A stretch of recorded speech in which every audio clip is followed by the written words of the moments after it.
नमस्कार मित्रांनो, मी विवेक साळुंखे आपलं स्वागत करतो CS एज्युकेशन या युट्यूब चॅनलवर. आज आपण महाराष्ट्र पोलीस भरतीसाठी जी काही 2022 साठी पोलीस भरती निघणार आहे, कदाचित ह्याच महिन्यामध्ये किंवा पुढच्या महिन्यात म्हणजे फेब्रुवारीमध्ये ती पोलीस भरतीची ऍड पडू शकते.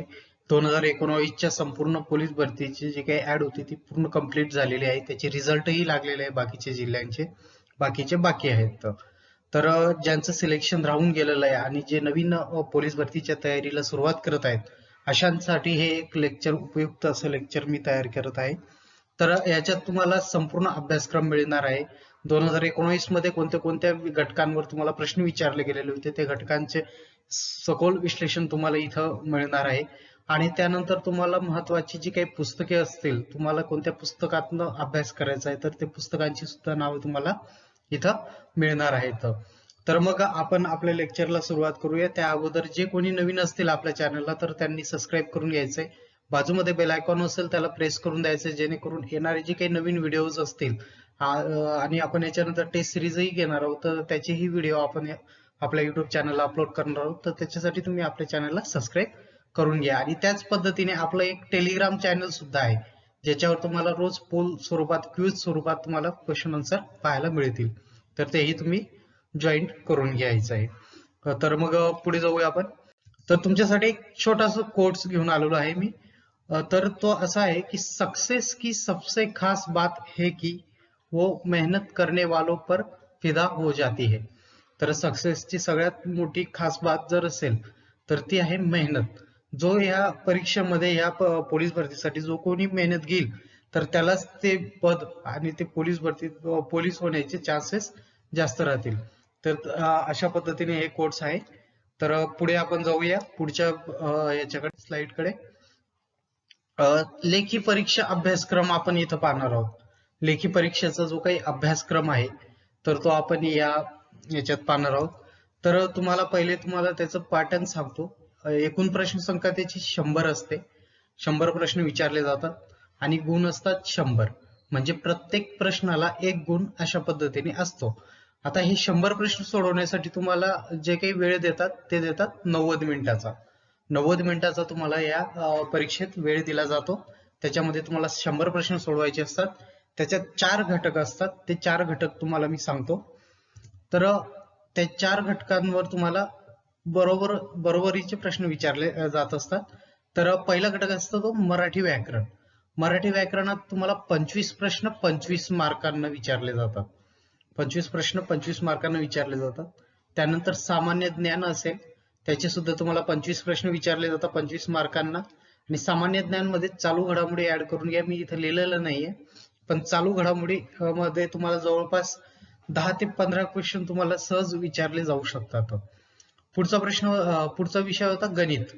गणितात सुद्धा तुम्हाला 25 प्रश्न विचारले जातात. बुद्धिमत्तात सुद्धा तुम्हाला 25 प्रश्न आणि सारखे वेटेज आहेत प्रत्येकाला. पण 2019 म्हणजे 2021 मध्ये जे काही पेपर झालेला होता तर त्याच्यात तुम्हाला सामान्य ज्ञानचे काही काही पेपरमध्ये 40, 30, 50 अशा पद्धतीने क्वेश्चन पाहायला मिळतील. म्हणजे सामान्य ज्ञानचं वेटेज तिथं जास्त दिलं गेलेलं होतं आणि काही याच्यात जे काही पॅटर्न आहे त्या पॅटर्न नुसार तुमचं चाललेलं होतं.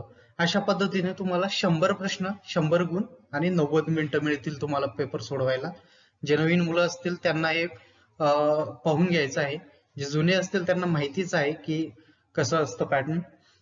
तर आपण डिटेलमध्ये पूर्ण सिलेबस इथं पाहणार आहोत. मराठी व्याकरण, सामान्य ज्ञान, गणित, बुद्धिमत्ता याचं डिटेलमध्ये आपण इथं सिलेबस पाहणार आहोत.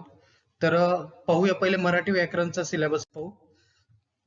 मराठी व्याकरण मध्ये काय असतं तर मराठी व्याकरण मध्ये संधी, शब्दांच्या जाती, प्रयोग, वाक्यांचे प्रकार, समास, अलंकार, वृत्त, अशुद्ध शुद्ध शब्द, समूहदर्शक शब्द, ध्वनिदर्शक शब्द, म्हणी, वाक्यप्रचार, विरुद्धार्थी समानार्थी शब्द आणि इत्यादी. म्हणजे इतर काही अजून घटक असतील तर त्याच्यावर सुद्धा तुम्हाला इथं प्रश्न विचारले जाऊ शकतात. हे जेवढे मी तुम्हाला दिलेले आहेत या घटकांवर तुम्हाला जास्तीत जास्त प्रश्न तुम्हाला या 2021च्या म्हणजे 2019च्या ऍड मध्ये जे काही पेपर झाले त्याच्यामध्ये तुम्हाला विचारले गेलेले होते. त्यामुळे हे घटक तुम्ही अतिशय चांगल्या पद्धतीने करून ठेवायचंय. त्याच्यात तुम्हाला सांगतो म्हणी तुम्हाला 2 ते 3 मार्काला विचारल्या गेलेल्या होत्या आणि काही ठिकाणी मला संधी दिसल्या. संधी जी काही असते तर विग्रह संधी, स्वर संधी, व्यंजन संधी या घटकावर सुद्धा तुम्हाला प्रश्न विचारले गेले जास्तीत जास्त आणि विरुद्धार्थी आणि समानार्थी शब्द सुद्धा तुम्हाला विचारले गेले ते याच्यामध्ये. तर तुम्ही एकूणच हा सिलेबस तुम्ही लक्षात घ्यायचा किंवा पेपर कागद पेन घेऊन बसले असाल तर त्याच्यावर तुम्ही नोट डाऊन करून घ्यायचं आहे की कोणते कोणते प्रश्न तुम्हाला विचारले गेले होते कोणत्या कोणत्या घटकावर. तर ते तुम्ही नोट डाऊन करून घ्यायचंय. तर पुढचा टॉपिक घेणार आहोत आपण गणित. गणित या विषयावर तुम्हाला बरेचसे प्रश्न असे असतात की जे तुम्हाला शेकडेवारी, नफा तोटा, सरळ व्याज, चक्रवाढ व्याज, काळ काम वेग अशा विषयांवर विचारले जातात. आणि तुम्हाला जर पाहायचं असेल तर याची जी काही प्रॅक्टिस करायची असेल तर त्याच्यासाठी तुम्हाला सिंपल गोष्ट सांगतो. तुम्ही मागील जेवढे प्रश्न पत्रिका झाल्या असतील जसे आता 2019 चे नुकतेच पेपर झालेले आहेत तर ते जेवढे प्रश्न पत्रिका तुम्हाला मिळतील किंवा मार्केटमध्ये तुम्हाला एखादं बुक अवेलेबल होईल तर त्या बुक मधनं तुम्ही जेवढे गणिताचे प्रश्न असणार तेवढे सोडवून पहा. त्याच्यातनं तुम्हाला पूर्ण आकलन होऊन जाईल की कशा पद्धतीने तुम्हाला प्रश्न विचारले गेलेले होते. तर त्याच्यात गणितामध्ये तुम्हाला संख्यांचे प्रकार, पदावली हा घटक सुद्धा 3 ते 4 मार्काला तुम्हाला प्रत्येक पेपरला पाहायला भेटलेला आहे. पूर्णांक अपूर्णांक, मसावी लसावी, वर्ग, वर्गमूळ, घनमूळ, शेकडेवारी या घटकांवर अतिशय लक्ष ठेवायचं आहे. शेकडेवारी असो नंतर भागीदारी, गुणोत्तर व प्रमाण, सरासरी, काळ काम वेग, नफा तोटा, सरळ व्याज व चक्रवाढ व्याज आणि घातांक. आता हे जे टॉपिक आहेत शेवटचे 4 तर हे टॉपिक खूप महत्वाचे आहेत. याच्यावर तुम्हाला 5 ते 6 प्रश्न तुम्हाला सहज विचारले जाऊ शकतात. तर ह्या टॉपिकवर तुम्ही लक्ष द्यायचं आहे. गणितानंतर येतो आपला बुद्धिमत्ता चाचणी. आता बुद्धिमत्ता चाचणीमध्ये काय विचारलं जातं तर तुम्हाला तिथं काहीतरी डायग्राम दिले गेले असतील त्याच्यावरून तुम्हाला सांगितलं जाईल की याच्यामध्ये काय आहे, विसंगत घटक ओळखा, असे काहीतरी वेगळे डायग्राम दिले जातील. जसं आता संख्या मालिका असेल, एखादी संख्या मालिका दिली असेल, एखादा शब्द गळाला गेला असेल, अक्षर मालिका असेल, वेन आकृत्या असतील, सांकेतिक लिपी असेल, दिशा म्हणजे जे काही डायरेक्शन दिशा असतात त्यानुसार तुम्ही एखादा इथून उत्तर दिशेपर्यंत 5 किलोमीटर गेला तिथून डाव्या हाताला वळला, अशा पद्धतीचे तुम्हाला प्रश्न भरपूर विचारले गेलेले होते या पेपरमध्ये. नातेसंबंध असतील, हा त्याचा भाऊ तर त्याचा तो कोण लागेल असं काहीतरी विचारलं जातं. त्याच्यानंतर येतो घड्याळ. घड्याळ याच्यावर सुद्धा तुम्हाला 2-1 प्रश्न विचारले जातात सहजरित्या आणि तर्कावर आधारित प्रश्न म्हणजे जे काही एखादा तर्क लावायचा असेल त्याच्यावरती आधारित प्रश्न तुम्हाला विचारले जातात आणि इत्यादी. म्हणजे अजून जे काही टॉपिक असतील जे माझ्याकडून सुटले असतील तर त्याच्यावरही तुम्हाला हे प्रश्न विचारले जात असतात. पण ह्या टॉपिकवर तुम्हाला आता 2019 मध्ये भरपूर प्रश्न विचारले गेलेले होते तर तुम्ही हे टॉपिक करू शकता. अजून जे काही तुमच्याजवळ पुस्तक असतील किंवा मी आता जे काही पुस्तक तुम्हाला रेफर करणार आहे तर त्या पुस्तकांचे तुम्हाला सुद्धा ते कामात येणार आहे. पुढचा घटक होता आपला सामान्य ज्ञान.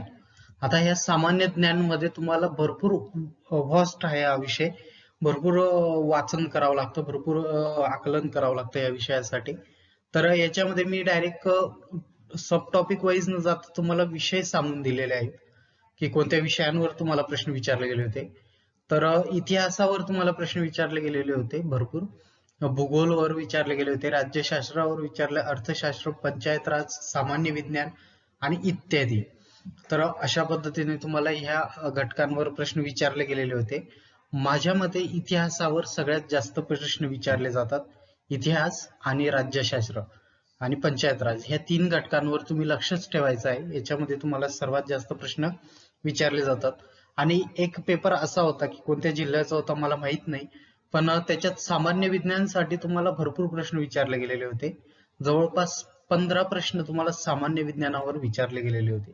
त्याच्यामुळे हाही टॉपिक तुम्ही वगळता कामा नये, कारण की इथं तुमचं मेरिट 100 पैकी 90, 95 अशा पद्धतीने लागत असतं. त्याच्यामुळे एकही टॉपिक स्किप करता येणार नाही तुम्हाला इथं. पुढे होतं तुमचा टॉपिक चालू घडामोडी. आता चालू घडामोडीमध्ये काय काय करायचं काय काय नाही करायचं तर त्याच्यासाठी तुम्हाला एक मी बुक सांगणार आहे, त्या बुक मध्ये तुम्हाला संपूर्ण विषय क्लिअर होऊन जाईल की काय करायचं आणि काय नाही करायचं. आणि आपण जे काही प्रश्न घेत असतो आपल्या युट्यूबला, तर त्याच्यावरही तुम्हाला बरंच समजून जाईल की काय असतं चालू घडामोडीमध्ये विचारलं गेलेलं. तर पुढे जाऊया आपण. महत्वाची पुस्तके. आता आपण महत्वाच्या भागावर आलोय, पुस्तके. भरपूर मार्केटमध्ये भरपूर पुस्तकं तुम्हाला अवेलेबल होत असतील, भरपूर पुस्तकं तुम्हाला मार्केटमध्ये मिळतील, पण कोणते पुस्तकं, नेमके कोणते पुस्तकं वाचायचे आणि कोणते नाही वाचायचे याच्यावर आपण इथं डिस्कशन करणार आहोत. पहिला घटक आपण घेणार आहोत मराठी व्याकरण. आता मराठी व्याकरणसाठी कोणतं पुस्तक वाचायचं, तर बाळासाहेब शिंदे. आता मोरा वळंबे पण आहे आणि इतर अजून भरपूर पुस्तक आहेत, पण बाळासाहेब शिंदेच का? जर तुम्हाला तुम्ही जर पाहणार बाळासाहेब शिंदे पुस्तक, तर त्याच्यावर प्रत्येक घटकावर तुम्हाला जवळपास 150 ते 200 प्रश्न तुम्हाला सहजरित्या दिले गेलेले आहेत, जे की एमपीएससी असतील किंवा पोलीस भरती इतर ठिकाणी विचारलेले प्रश्न आहेत. पुढचा घटक होता तुमचा सामान्य ज्ञान. याच्यासाठी तुम्हाला एकमेव एकनाथ पाटील ठोकळा वाचायचा आहे. एकनाथ पाटीलांचा ठोकळा असतो, तात्याचा ठोकळा. तर तो ठोकळा तुम्ही पूर्ण नीट पद्धतशीरपणे वाचला तर तुम्हाला सामान्य ज्ञान मध्ये एकही मार्क इकडे तिकडे जाता कामा नाही.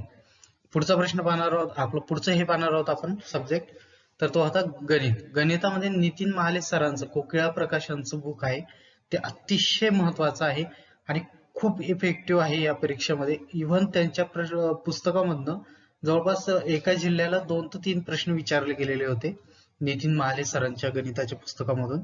त्याच्यामुळे तेच पुस्तक तुम्ही रेफर करा. त्याच्या व्यतिरिक्त इतर पुस्तक तुम्ही रेफर नाही जरी केलं तरी चालेल. पुढचं हे होतं बुद्धिमत्ता चाचणी. बुद्धिमत्ता चाचणीसाठी अनिल अंकलगी हे पुस्तक आहे. अनिल अंकलगी हे पुस्तक आहे बुद्धिमत्ता चाचणीसाठी, ते तुम्ही रेफर करा. त्याच्यातनंही भरपूर क्वेश्चन तुम्हाला विचारले जातात किंवा त्या पॅटर्नवर विचारले जात असतात. त्याच्यामुळे ते पुस्तक वापरणं तुम्हाला अतिशय महत्वाचं आहे. पुढचं चालू घडामोडीसाठी जे काही मी तुम्हाला आता सांगितलं, तर चालू घडामोडीसाठी तुम्ही लक्षवेध हे मासिक येतं, तर ते सुद्धा तुम्ही वाचू शकता, लक्षवेध. आणि इतरत्र तुम्हाला जर अजून कोणते असतील तुमच्या लक्षात, की जसं की परिक्रमा असेल, इतर हे असतील, तर तेही तुम्ही वाचू शकतात इतर मासिक. असं काही नाही आहे, चालू घडामोडी हे प्रत्येक पुस्तकात सेम दिलेलं असतं, तर ते तुम्ही वाचू शकता. आता एक असतं की प्रश्नसंच. आता प्रश्नसंच वाचायचा कोणता? मार्केटमध्ये तुम्हाला भरपूर प्रश्नसंच मिळून जातील, पण मी तुम्हाला रेफर करेल फक्त आणि फक्त मागील प्रश्नपत्रिकांचा जो काही संच असेल त्याच संच, म्हणजे तोच प्रश्नसंच तुम्ही घ्यायचा आहे.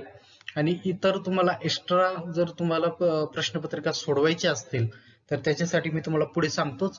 पण प्रश्नसंचामध्ये तुम्ही जे काही मागील प्रश्नपत्रिका झाल्या असतील, ज्या 2019च्या पेपरचे झाले असतील, 2018च्या झाल्या असतील, तर ते संपूर्ण प्रश्नसंच तुमच्याजवळ असणं गरजेचं आहे. त्याच्यावरून तुम्हाला समजेल की पुढचा पेपर आपला कसा येऊ शकतो. तर तुम्हाला पुढे सांगतो मी प्रश्नसंच. आणि तुम्हाला जर प्रॅक्टिस करायची असेल प्रश्नांची, तर त्याच्यासाठी तुम्हाला सांगतो, पोलीस भरतीसाठी आपण मोफत टेस्ट सिरीज चालू करणार आहोत. पोलीस भरतीसाठी कोणती मोफत टेस्ट सिरीज आपण चालू करणार आहोत. आता ही टेस्ट सिरीज कशी असणार आहे, तर ती दर रविवारी टेस्ट तुम्हाला टेलिग्राम चॅनलवर मिळेल. त्याची लिंक तुम्हाला डिस्क्रिप्शन मध्ये मिळून जाईल. दर रविवारी तुम्हाला टेलिग्राम चॅनलवर टेस्ट पडेल सकाळी 9 वाजेला. तर त्याचं तुम्ही सोडवायचे आहे 1 तास लावून, म्हणजे 90 मिनिटं लावून. आणि ते सोडवल्यानंतर तुम्हाला सोमवारी संध्याकाळी त्याची क्वेश्चन आन्सर सेट मिळून जाईल. त्याच्यानंतर प्रश्नपत्रिका विश्लेषण, जी काही रविवारी टेस्ट होईल त्याचं जे काही विश्लेषण असेल त्या टेस्टचं, ते तुम्हाला आपल्या युट्यूब चॅनलवर उपलब्ध केलं जाईल. तिथून तुम्ही ते पाहू शकता. अशा पद्धतीने आपण ही मोफत टेस्ट सिरीज दर रविवारी घेणार आहोत. ही जवळपास आपली 16 जानेवारी पासून ही टेस्ट सुरू होणार आहे. आणि दर रविवारीच नाही तर इतर दिवशी आपण 50 मार्काची, 20 मार्काची अशा पद्धतीने टेस्ट सिरीज घेण्याचा प्रयत्न करणार आहोत. पण ही टेस्ट सिरीज तुम्ही जॉईन करायची आहे. याच्यासाठी तुम्हाला कोणत्याही प्रकारची फी नाहीये. तुम्ही फक्त टेलिग्राम चॅनल जॉईन करा, तिथं तुम्हाला मिळून जाईल.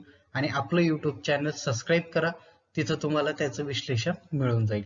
तर इतकं जर आपण पाहणार होतो पोलीस भरती संदर्भात, तर तुम्हाला जे पुस्तकं सांगितले तेच तुम्ही रेफर करा. जे सिलेबस दिला आहे तो सिलेबस पहा. याची ह्या लेक्चरची PDF सुद्धा तुम्हाला जर हवी असेल तर तसं तुम्ही मला टेलिग्राम मध्ये येऊन तुम्ही मला तसं मेसेज करू शकता. मी तुम्हाला ही PDF सुद्धा अवेलेबल करून देईल. तर जय हिंद, जय महाराष्ट्र.